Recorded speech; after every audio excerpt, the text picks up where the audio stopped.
un petit peu en arrière. Donc je vous laisse faire ça. Alors, bonjour à tous, je viens de m'apercevoir que je n'ai pas lancé l'enregistrement, donc je vais aller très très vite. Je vous laisse corriger l'exercice 43, je vous laisse mettre sur pause pour ceux qui sont sur YouTube, pour regarder la correction. Et pareil ici, je vous laisse mettre sur pause pour regarder la correction. Désolé, je ne peux pas réexpliquer deux fois. Hop. Ici, donc je m'évalue, je disais, excusez-moi. Alors je vais lancer des petits sondages, puisqu'ici il y a marqué une seule réponse exacte, donc je peux faire des petits sondages. Alors le triangle CDE, qui est là, et l'image du triangle ABC par une homothétie. Alors on vous demande de trouver son centre et son rapport. Alors, je vous fais un petit sondage pour que vous puissiez me donner... comment on fait les sondages comme ça.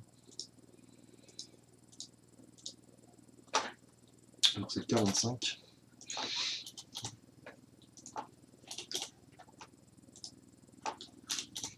Alors je vous laisse répondre au sondage. Donc vous avez 3 réponses possibles, A, B ou C. Alors regardez bien pour ne pas se tromper, il faut voir quel est le triangle de départ et quel est le triangle d'arrivée. Le triangle CDE, ci-contre, et l'image. Donc CDE, c'est l'image. Donc CDE, c'est celui qu'on obtient quand on a transformé le triangle ABC. Donc le triangle de départ, c'est le triangle ABC, et il devient le triangle CDE, puisque CDE, c'est l'image. D'accord? Donc l'homothétie, bon, clairement, le centre, là, il n'y a pas de 36 possibilités, puis, bon, clairement, c'est centre C, puisqu'on avait dit le centre de l'homothétie, c'est toujours le point commun des deux triangles, parce que c'est le point qui ne bouge pas dans une homothétie, le centre de l'homothétie, c'est le seul point qui ne bouge pas. Donc là, clairement, ça va nous éliminer le A, puisque le centre A, ça, c'est pas possible. Donc ça, déjà, on sait que c'est impossible. Et après, il vous reste 2 homothéties, soit de rapport 1,4 ou soit de rapport moins 1,4. Alors, je suis assez inquiet quand je vois vos réponses, là, ça veut dire qu'il y en a très peu qui ont compris.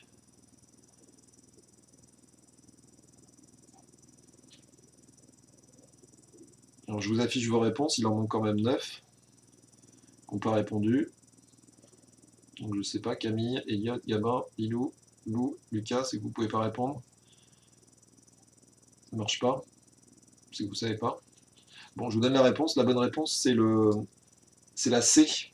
Alors pourquoi c'est la C? On avait dit quand on a des triangles comme ça qui sont dans une configuration au sablier, le rapport de l'homothétie est toujours négatif. Donc là, on aura un moins qui est obligatoire, puisque, et d'ailleurs c'est ce qui aurait pu éliminer déjà le A et le B, puisque le A et le B ont des rapports positifs, alors que le C, c'est le seul qui a un rapport négatif. Donc là, clairement, la bonne réponse, c'est le C.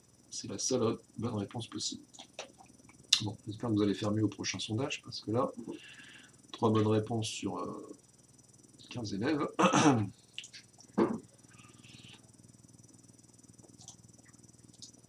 Alors, pour le 46, petit A. Je peux regarder pourquoi ils sont... Je vous laisse lire l'énoncé. Pour l'instant, je prépare le petit UCM. Donc, 3 réponses possibles. Il n'y en a qu'une seule qui est bonne. La longueur du segment CE, c'est 6 contre. Alors, CE, il mesure combien d'après vous?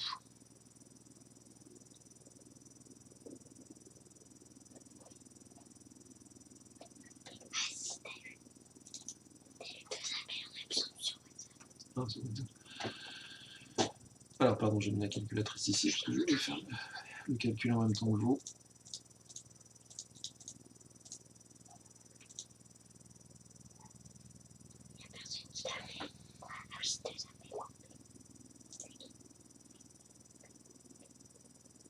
Alors, on a vu tout à l'heure le rapport de l'homothétie. Hein. Ça, il faut s'en servir. On sait que le rapport de l'homothétie, c'est 1,4.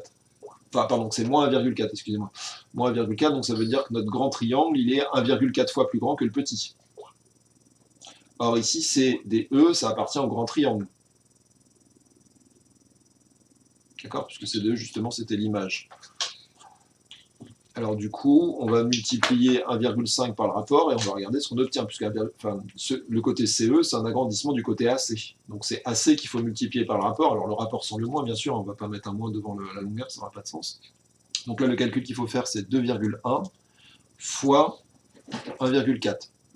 Pardon, je dis bêtise. C'est 1,5 fois 2,4. 1,5 fois 1,4. Donc c'est ce calcul-là qu'il faut faire. Je ne sais pas si vous voyez. Ah, on a sauté, ça a décroché.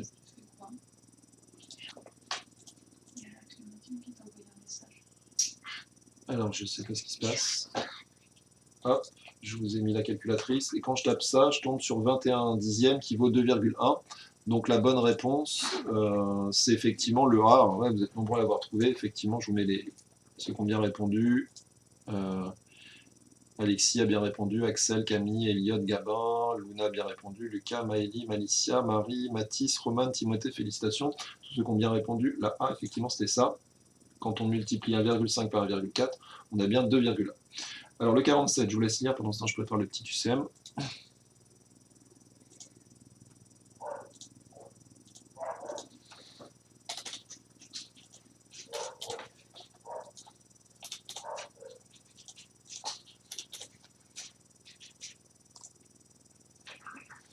Ah oui, au passage, du coup, comme vous le constatez, je ne suis pas au collège, je suis revenu chez moi, parce qu'ils m'ont mis 2 heures de cours le matin et 2 heures de cours l'après-midi, donc je préfère revenir chez moi plutôt que de rester là-bas pour faire cours. Alors, pour l'exercice 47, on vous donne deux droites, BW et AV, qui se coupent en Z.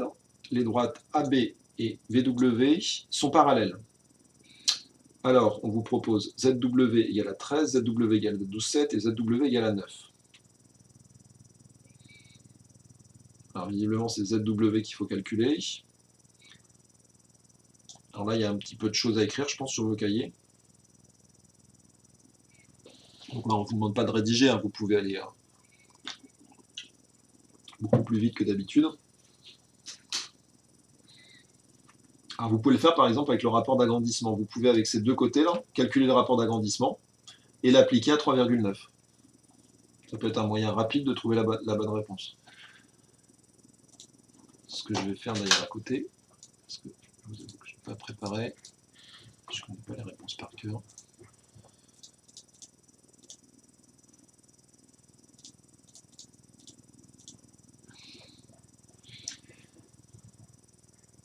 Alors il y en a 10 qui n'ont pas répondu. Attends encore un peu. Si vous avez fini, bah, continuez les autres, et puis si vous vous ennuyez, vous continuez ça. Vous pourrez répondre au sondage en décalé si vous avancez plus vite que les autres.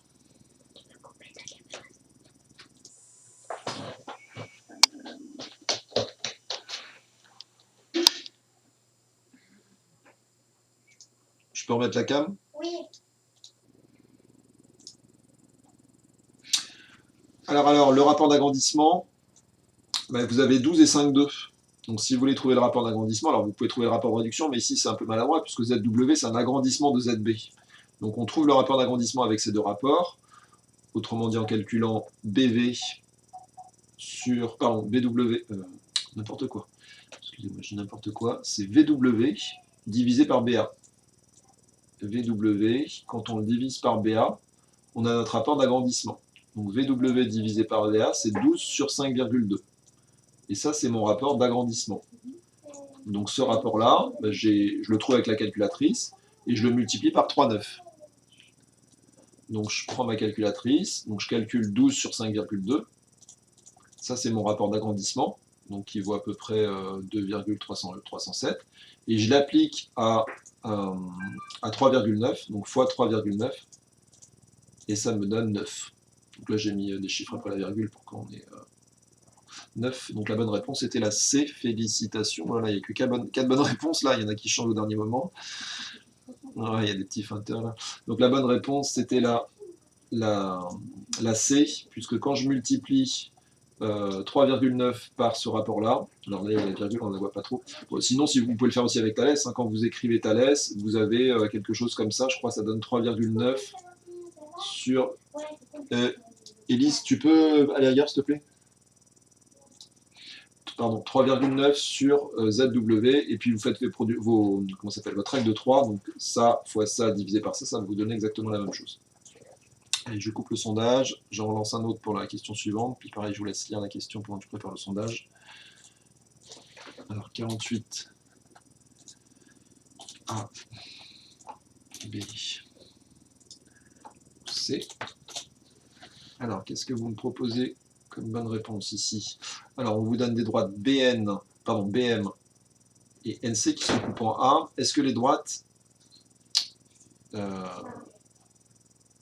Non, les droites MN et BC sont parallèles, c'est une certitude. Alors, qu'est-ce qu'on vous propose? AM vaut 1,5, AM vaut 3 ou AM vaut 6?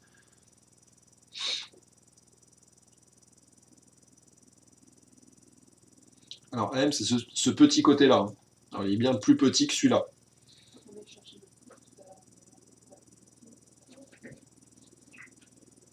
Alors, je le fais à la calculatrice à côté.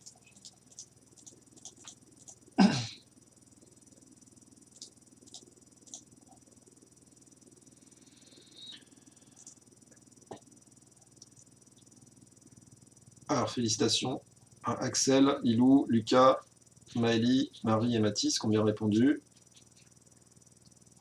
Et puis les autres, bah, ils ne répondent pas. Je ne sais pas si c'est qu'ils ne savent pas ou c'est qu'ils ne peuvent pas répondre au sondage ou qu'ils sont partis faire autre chose.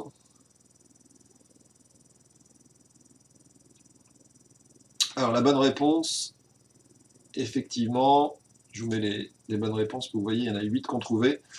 Donc, la bonne réponse, effectivement, c'est 3. Alors, comment est-ce qu'on trouve ce 3? Eh bien, on peut refaire un petit peu la même chose que ce qu'on avait fait tout à l'heure, c'est-à-dire calculer le rapport de réduction. Le petit triangle, enfin le triangle AMN est clairement une réduction du triangle ABC. Donc, on peut trouver le rapport de réduction. Pour ça, il faut diviser petit côté par grand côté, mais les deux côtés qui vont ensemble. Et en fait, ces deux côtés-là, ils vont ensemble justement. AN correspond à AC. Donc, je divise AN par AC. Donc, je fais AN par AC. Et ça me donne mon rapport de réduction. Ce serait aussi le rapport de l'homothétie avec un moins devant d'ailleurs. Ça fait 4,5, enfin ça vaut 4,5 sur 1,2. Pardon, 4,5 sur 12. 4,5 sur 12, ça doit tomber juste, tiens ça, 4,5 sur 12. 4,5 sur 12, ça vaut 3 huitièmes qui vaut 0,375. Donc ça c'est mon rapport de réduction. Et ce rapport de réduction, ben, je l'applique à 8. Donc je fais 0,375 fois 8. Et ça me donne 3. Donc la bonne réponse, effectivement, c'était le 3. Bien vu à ceux qui ont répondu ça. Donc là, après, il y a un autre petit calcul à faire. On peut aussi le faire avec le théorème de Thalès en disant que 4,5 sur 12, c'est égal à AM sur 8. AM sur 8. Donc là, je ne rédige pas tout le théorème de Thalès parce que c'est trop long à rédiger. Et après, on fait la règle de 3. Ça fois ça, divisé par ça vous donne également 3. 4,5 fois 8 divisé par 12, ça va vous donner 3. Alors, l'exercice 49 pour terminer. Dernier sondage. Pareil, je vous laisse lire pendant que je prépare.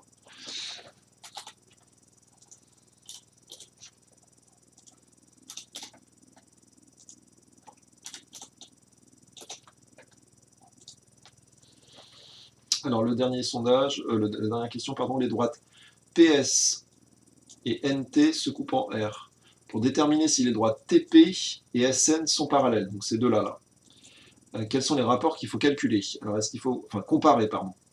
Est-ce qu'il faut comparer RP sur RS avec RS sur RN, RP sur RS avec RT sur RN, ou RP sur RS avec TR sur RN? Bon, à chaque fois, ça commence par RP sur RS.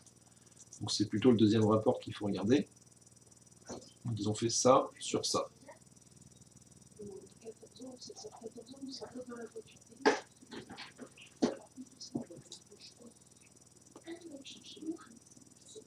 Donc il n'y en a que 5 qui ont trouvé là.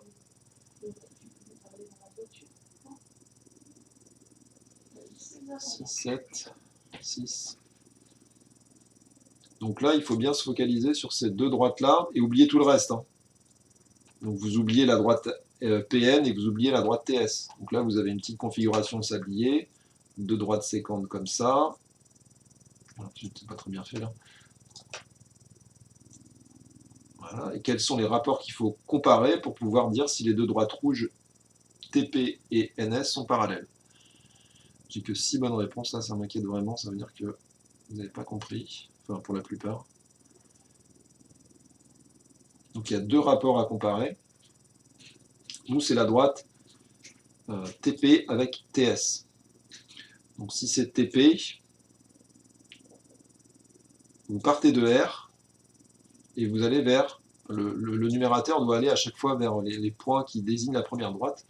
Et pour la deuxième droite, eh bien, enfin, le dénominateur doit désigner les points qui désignent justement la deuxième droite. Donc si vous faites RP sur RS, il va falloir le comparer avec RT sur RN. Alors pourquoi? Parce qu'on va du point là vers la première droite, P, RP sur RS, et puis après il faut aller vers la même droite, puisque c'est TP qu'on compare avec SN au niveau du parallélisme, donc c'est RT sur RN. Donc en fait, c'est ce petit triangle avec celui-là, il faut faire ça sur ça, comparer avec ça sur ça. Donc la bonne réponse, c'est la B, félicitations à ceux qui ont répondu ça, il n'y en a pas beaucoup. Donc c'était RP sur RS avec RT sur RN. Alors si vous faites RP sur RS avec RN sur RT, par exemple, là je pense à RP sur RS, non alors ça c'est carrément faux, on ne peut pas utiliser deux fois le rapport RS, ça c'est pas possible, et TR sur TN, oui TN c'est pas un côté de triangle, donc c'est pas possible. Alors à la rigueur ils auraient pu nous mettre comme réponse, ça aurait été intéressant de mettre RP sur RS avec RN sur RT. Si on compare RP sur RS avec RN sur RT, on est en train de se poser la question, est-ce que PN est parallèle à TS? Bon, donc là la bonne réponse était ça. Félicitations à ceux qui ont bien répondu. Allez, j'avance. On passe au 78. Ah, ça a été mal présenté là. Alors c'est un exercice de brevet. Donc ça veut dire qu'il est tombé au brevet une année, enfin, je ne me souviens pas quand. Qu'est-ce qui s'est passé là? Alors, je crois qu'on vous demande de faire une figure, il me semble, on va bien énoncer. AC et EF sont deux segments sécants. Donc séquent, c'est qu'ils se coupent. Ils se coupent en B. Donc vous avez deux segments comme ça qui vont se couper en un point B, le point d'intersection. Là, on vous donne les longueurs AB et BC. Donc B étant le point d'intersection, et les points du coup ABC vont être alignés. D'accord. Ici, EB et BF, donc pareil, B il est à l'intérieur du segment EF, il est situé à 4,8 cm de E et à 8 cm de F. Donc pareil, les points E, BF sont alignés, B au milieu du segment, enfin pas au milieu, mais quelque part sur le segment. Alors, première question, construire une figure en vraie grandeur. Je vais couper le sondage, pardon. Donc je vous laisse faire votre figure. Donc logiquement, il y a un premier segment à dessiner. On vous dit AB fait 6, BC fait 10. Donc avec ça, vous pouvez trouver la longueur du segment AC. Puisque AB plus BC, ça va faire AC. D'accord? Pareil, EF, vous pouvez trouver sa longueur puisqu'on vous donne EB et BF. Mais EB plus BF, ça va faire EF. Donc vous avez en gros deux segments comme ça, qui sont séquents. Le point E qui est là. Pardon, je vais commencer par le point A. Le point A qui est là. Le point C qui est là. Le point B, c'est le point d'intersection. Là, ici, sur ce petit bout de segment, il y a 6 cm.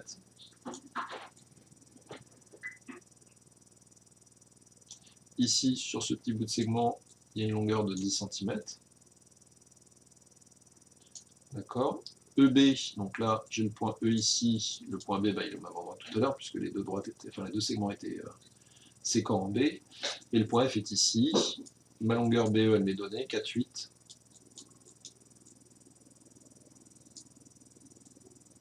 Et puis BF qui fait 8. Donc j'ai fait la figure un peu n'importe comment là au niveau des longueurs. Mais grosso modo, ça doit ressembler à ça. Hop. Donc voilà notre figure. Donc là, vous la refaites bien. Il vous avez juste besoin d'un double décimètre. Vous prenez votre double décimètre, vous tracez 16 cm, vous mettez une marque à 6. Et ici, vous retracez un segment, vous mettez une longueur de 4,8 ici et de 8 ici, et vous avez fini la figure. C'est pas très long à faire. Alors les 3 points là sont alignés, bien sûr. Au passage, on remarque qu'on a un degré de liberté sur l'angle qui est là. C'est-à-dire que vous n'avez aucune raison d'avoir la même figure qu'un camarade, puisqu'il n'y a aucune contrainte sur l'angle entre les côtés BA et BE. Donc ici, a priori, il y a une infinité de figures qui vont correspondre à cette situation. Je regarde le chat pour voir s'il n'y a pas de soucis.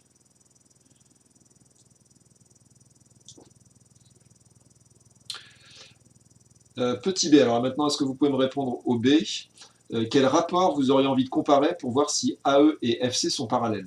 Alors, une fois que vous avez fait cette figure, je vous laisse réfléchir au petit b. Quels sont les rapports qu'il faut comparer? Et est-ce qu'ils sont égaux, oui ou non?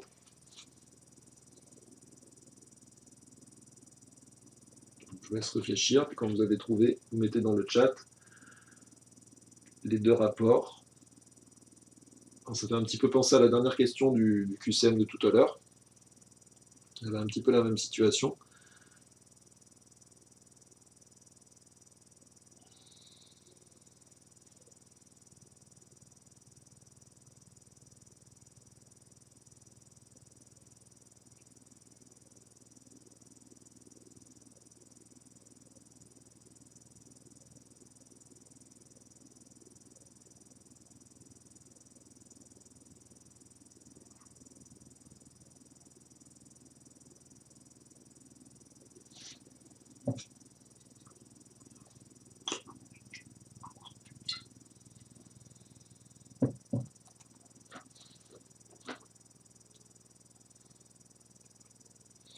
Alors pour le premier, il faut comparer AE et FC. Alors bah, tiens, je vais les tracer.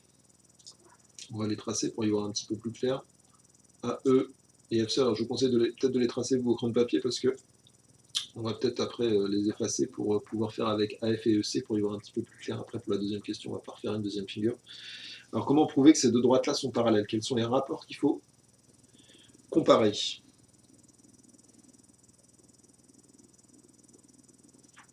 Ouais, très bien Maëlie. Première à répondre en plus. Alors allez-y, une fois que vous avez trouvé vos rapports, comparez-les justement. Alors soit vous les calculez à la calculatrice s'ils tombent juste, ou soit vous faites un petit produit en croix pour vérifier si c'est bien égal ou pas. Et après, quel théorème vous utilisez et quelle conclusion.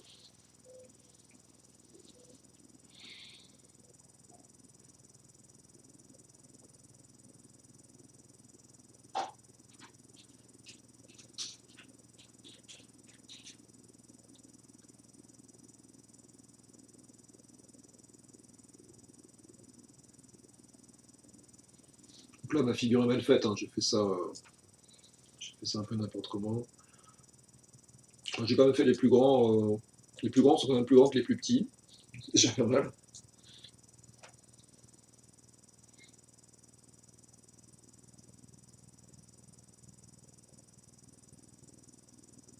Ouais, très bien Camille, c'est ça. C'est ces deux rapports-là qu'il faut comparer. Enfin, c'est vrai qu'une fois qu'on a tracé les droites, c'est assez facile, hein. Enfin, on y voit plus clair du moins. Donc comparez-les et dites-moi si oui ou non elles sont parallèles.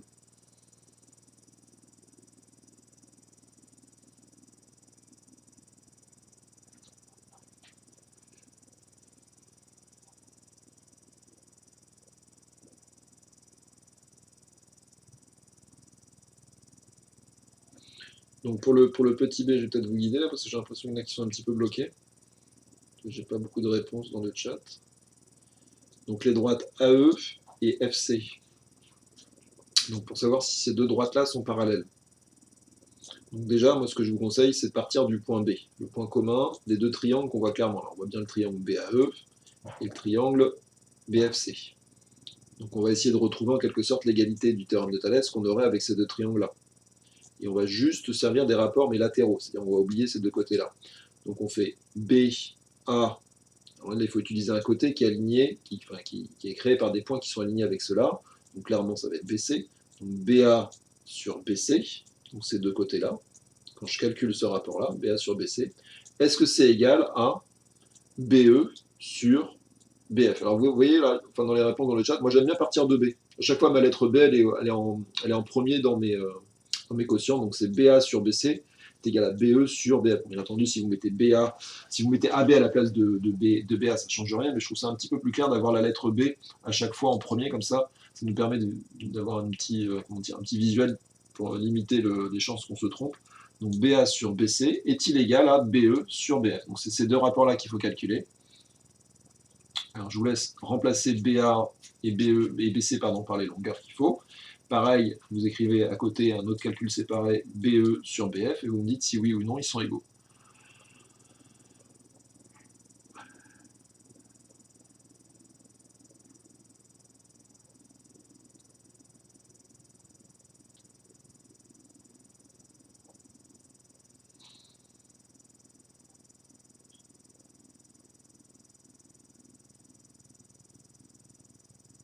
Alors, est-ce que les rapports sont égaux, et est-ce que du coup les droites sont parallèles?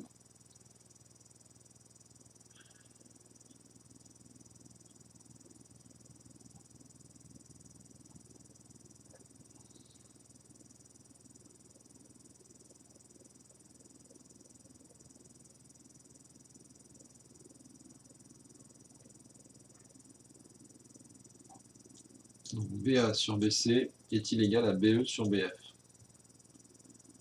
Oui, non.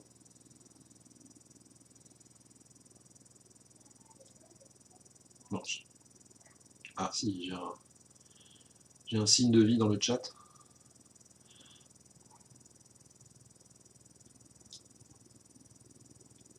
Ah, Timothée aussi se réveille, c'est chouette. Ouais, effectivement. Bon alors oui, après j'espère que vous avez rédigé, que vous n'avez pas mis juste oui sur votre cahier, parce que là, le jour du brevet, si vous mettez oui, je vous cache pas que On va pas jouer à pile ou face, hein, les correcteurs.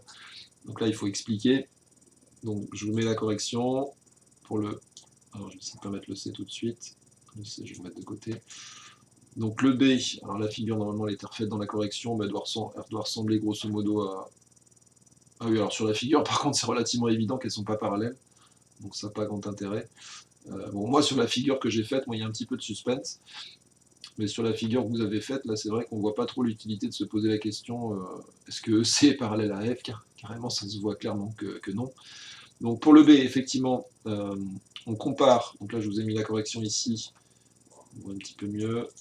Bon, je cache ma figure, enfin je cache la bonne figure du coup. Donc les droites, effectivement, vous avez raison pour ceux qui ont répondu oui, sont bien parallèles, puisque quand on compare 6 sur 10 avec 4,8 sur 8, alors là on peut utiliser la calculatrice, puisque ça tombe juste, clairement 6 sur 10, d'ailleurs il n'y a pas besoin de calculatrice pour faire 6 sur 10, 6 sur 10 ça fait 0,6, et là pareil 4,8 sur 8, vous simplifiez par 8, 6 fois 8, 48, donc vous avez 0,6 aussi.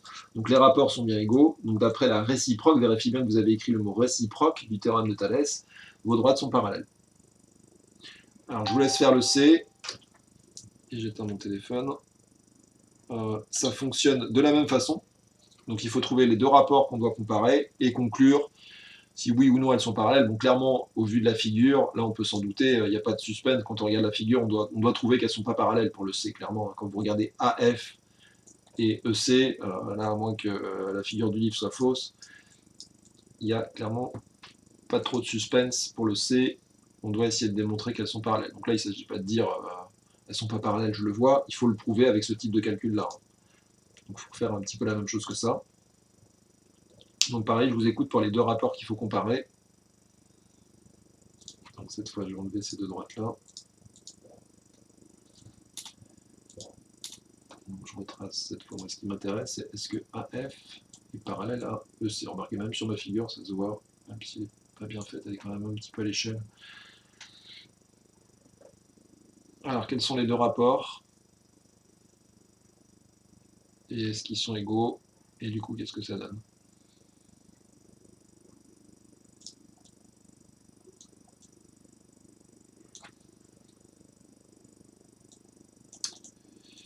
Pardon, j'enlève tout, excusez-moi. Je vais faire un peu de ménage. Hop, comme ça.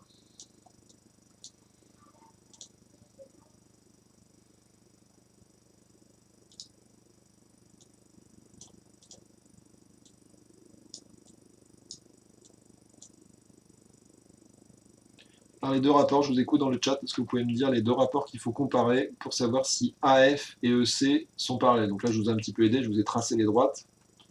Et toujours pareil, vous essayez de travailler avec les deux triangles qu'on aurait avec la configuration de Thalès, et essayer de trouver les deux rapports qu'on aurait calculés si les droites étaient parallèles. Et c'est ces deux rapports-là qu'il faut comparer. On oublie les rapports créés par justement les côtés des droites qui sont ou ne sont pas parallèles.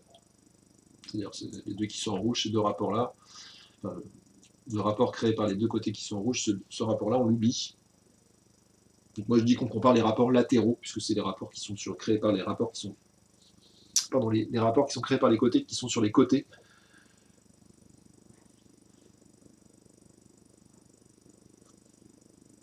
Alors j'aimerais bien avoir un semblant de réponse dans le chat, pour savoir si je peux corriger, savoir où j'en suis. Donc quels sont les deux rapports qu'il faut comparer?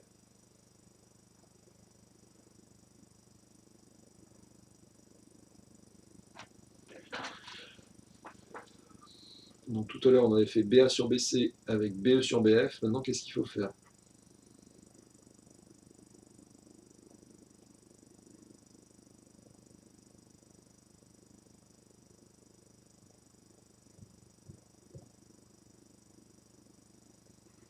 Alors, Alexis, dans tes rapports, regarde tes points. Quand tu écris AB sur EB, les trois points que tu nommes sur un même rapport, ils doivent être alignés. Est-ce que sur ta figure, est-ce que les points ABE sont alignés? Et pareil, quand tu m'écris FB sur CB, les trois points que tu écris, FBC, doivent être alignés. Est-ce qu'ils le sont? Donc ça veut dire qu'il y a une erreur. Donc je te laisse corriger. quand vous écrivez vos rapports, les rapports latéraux, les 3 points que vous nommez sur un même rapport doivent être alignés entre eux. Voilà, c'est pas grave, on a le droit de se tromper, c'est même bien de se tromper. Ça veut dire que on est en train d'apprendre.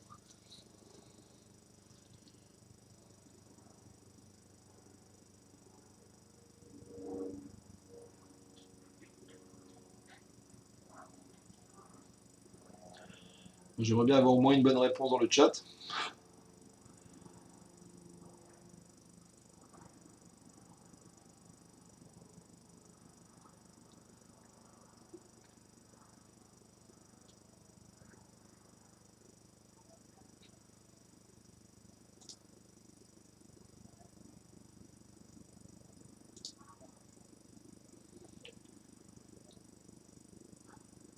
Bon, si vous avez fini, vous continuez. 54, 63, 56, je pourrais vous mettre les corrections après pour ceux qui vont vite, mais là je ne sais pas trop s'il y en a qui avancent vraiment.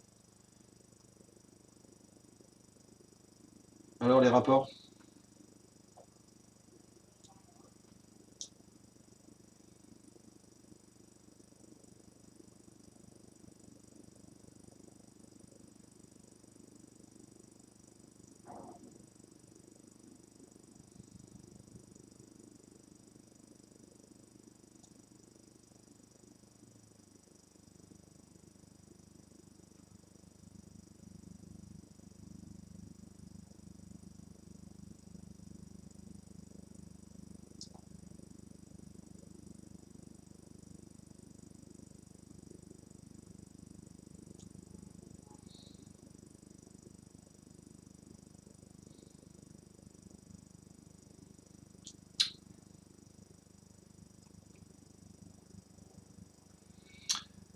Alors les rapports que tu me donnes, Alexis, c'est vrai que c'est un peu vache parce que je vous dis souvent il faut prendre les grands sur les petits.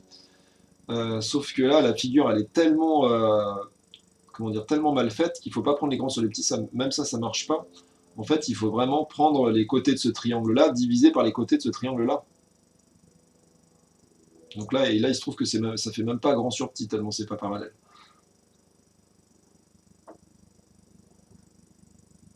Donc c'est pas tout à fait ça, Alexis. Là, il y a un de tes deux rapports qu'il faut inverser. Donc je vous donne la réponse, puisque là, je me sens un petit peu seul. Donc pour le premier rapport, donc on part du point B. On va vers la première droite. Donc ça, c'est ma première droite. D'accord, ça c'est ma deuxième droite. Donc je pars du point B, je vais vers ma première droite, donc ça fait BA sur BC. Les 3 points sont bien alignés, BA et C sont alignés. Donc BA sur BC, je vais calculer ce premier rapport. Et je vais le comparer avec BF, donc je vais encore vers ma première droite, sur BE, je vais vers ma deuxième droite. Donc en gros, j'ai les côtés de ce triangle-là que je divise par les côtés de ce triangle-là. Donc BA sur BC est-il égal à BF sur BE? Et en fait, clairement non, parce que quand je fais 6 sur 10, ben, je fais petit sur grand, et quand je fais BF sur BE, je fais grand sur petit. Donc j'ai un rapport qui est plus grand que 1 et l'autre qui est plus petit que 1. Donc ça ne pourra jamais être égal. Donc là, je peux tout de suite conclure que c'est pas égal, puisque j'ai un rapport qui est plus petit que 1, 6 sur 10, et un autre qui est plus grand que 1, 8 sur 4,8. Je vous mets la correction. On avance un petit peu quand même. Alors, la figure, on oublie. Et ici, je dois avoir la correction du C. Je ne sais pas trop comment présenter ça. Je vais peut-être le mettre là. Hop. Donc là, comme je vous disais, 6 sur 10 qui fait 0,6, donc ça c'est bien celui qui est plus petit que 1, et l'autre, BF sur BE, 1,7, donc clairement ils ne sont pas égaux. Et là, je vais rajouter le petit truc qu'ils oublient souvent dans cette correction, je vais rajouter qu'on a utilisé la contraposée. Là, je vais le mettre ici, d'après la contraposée du théorème de Thalès.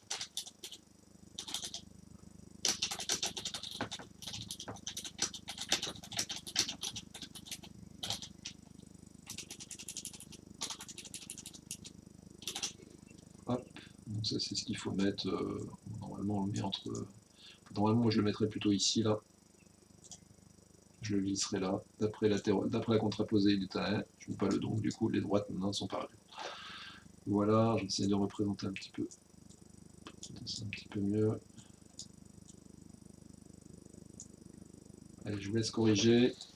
Donc il fallait écrire ça, les points sont alignés dans le même ordre. Alors aussi ici, il avait mis dans le même ordre.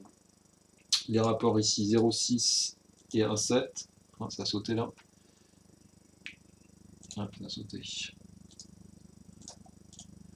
repartage.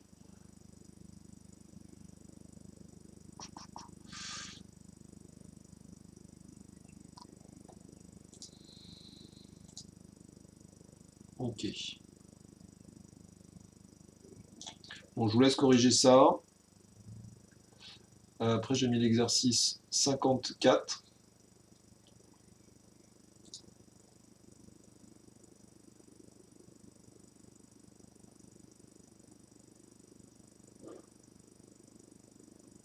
On va s'arrêter. Bon, ouais, je sais pas si on s'arrête.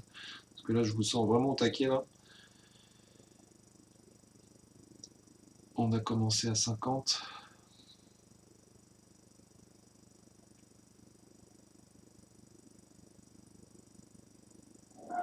On va peut-être s'arrêter un petit peu plus tôt pour que vous ayez le temps de manger, là, je sais pas. S'il y en a qui mangent 12h30, je vais peut-être pas vous retenir. Donc je vous laisse corriger ça. Et puis je pense que je vais vous laisser faire ça à la maison, là, le 54. 54 et 63, je pense que ça c'est deux exos qui seront bien à faire pour ouais, qui sont bien à faire pour mercredi. Là, j'ai effectivement l'impression qu'il n'y a pas grand monde. Bon, je vous dis à, à mercredi, je crois, il me semble avoir programmé ça mercredi. On reviendra sur 11h au niveau de l'heure, ce sera peut-être mieux. Parce que là, effectivement, s'il y en a qui sont partis manger, c'est pas terrible. Et puis, je pense que je vais vous mettre le 54 et 63 à faire. Enfin, je vous mets ça sur Pronote, peut-être qu'il y a des modifications. Je vous laisse corriger, et puis je vous souhaite une bonne journée. J'espère que tout le monde va bien. Et puis, donc, 54-63 à faire pour la prochaine fois. Allez, au revoir à tous.